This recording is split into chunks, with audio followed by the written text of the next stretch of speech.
Brought to you by Agilus Diagnostics. Health test की बात आती है तो मैं भरोसा करता हूँ India largest diagnostics company Agilus diagnostics. खुद को टेस्ट करते रहो। इतर पक्षाचे कार्यकर्ते नव्हते असले तेही राबत होते, ते सगळ्यांनी कष्ट केले, सामूहिक कष्ट केले, पण रिझल्ट हवा तसा आला. ईव्हीएम शंका घेतली गेली काही नेत्यांनी. ईव्हीएम बाबत उद्धव ठाकरेंनीच शंका घेतली ईव्हीएम या मशीन बद्दल. आपलं काय नेमकं मत आहे याच्यावर? असं की मी ऐकलं काही सरकारांचं मत, पण त्याची ऑथेंटिक माहिती जोपर्यंत माझ्याकडे नाही तोपर्यंत या सिस्टीमच्या सोबत मी काही भाष्य करू इच्छित. असं एकदा आमचा पराभव झाला.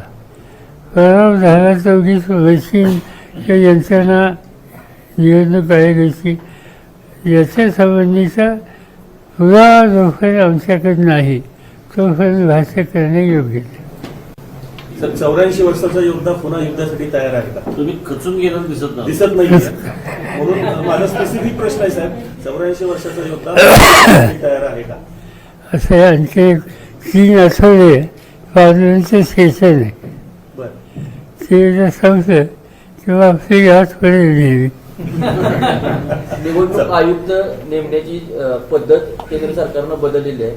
त्यानंतर सर्वोच्च न्यायालयानं आपल्या पक्षफुटीनंतर निर्णय लवकर दिले नाही. हे सर्व पाहता लोकशाही कितपत म्हणजे लोकशाहीला धोका आहे की काय?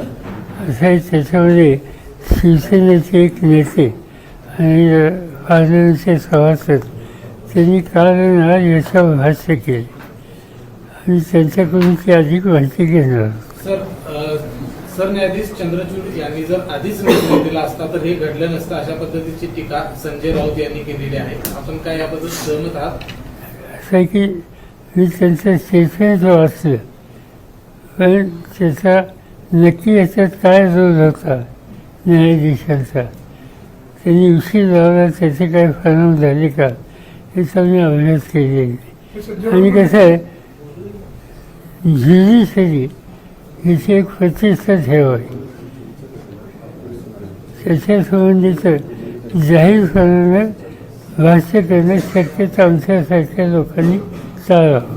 साहेब, झारखंडमध्ये हेमंत सोरेनना भयंकर त्रास होऊन सुद्धा चांगली मेजॉरिटी त्या ठिकाणी घेतली. थोडं झारखंडच्या निकालाबाबत काय बोलायला? असं आहे की आजच मला तिकडचे काही सहकारी सांगत होते की एक आणखीन एक याला अँगल आहे असं काही लोक सांगतात. अँगल काय, 4 महिन्याच्या पूर्वी एक निवडणूक झाली हरियाणा आणि जम्मू काश्मीर. त्याच्यामध्ये जम्मू काश्मीरमध्ये भाजपच्या विरुद्ध जे फोर्सेस आहेत आमच्यासारखे त्या सगळ्यांना यश आलं आणि हरियाणा भाजपकडे गेलं.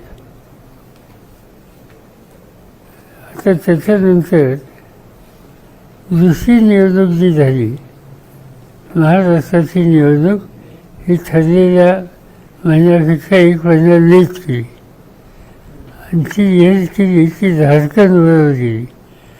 झारखंडमध्ये काँग्रेसचा यश आहे आणि इथं अपयश आहे.